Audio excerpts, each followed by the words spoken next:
Hello friends, good afternoon. আজকে আমি chicken কষা আর ভাত নিয়ে চলে এসেছি। আর আমার এই চিকেন রেসিপিটা আজকে যারা আমার কোচবিহার থেকে দেখছো, আমাকে যারা চেনো, আমার আশেপাশের লোকজন সবাই জেনে নাও, এই রেসিপিটা আমাদের প্রিয় জয়দার রেসিপি।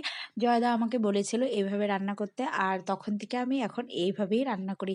আর জীবনে আমি কোনোদিন পেঁয়াজ পেস্ট করে, রসুন পেস্ট করে চিকেন রান্না করব না, কারণ এত স্বাদ হয়েছে এই রেসিপিটা, মানে কি বলবো।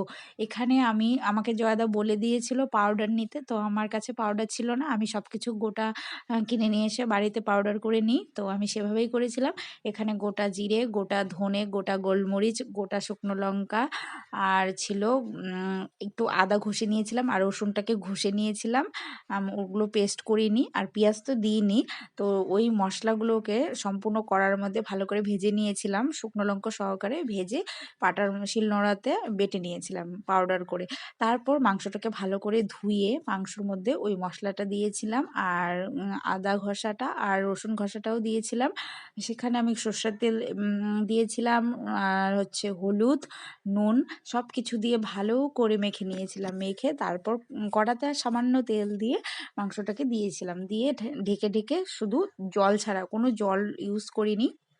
তো এটাকে কষা কষা ভাজা ভাজা করেছিলাম, তো সেটা দিয়ে ভাত মেখে খাচ্ছিলাম। এত টেস্ট হয়েছিল, মানে যদি আপনাদের ভালো লাগে করে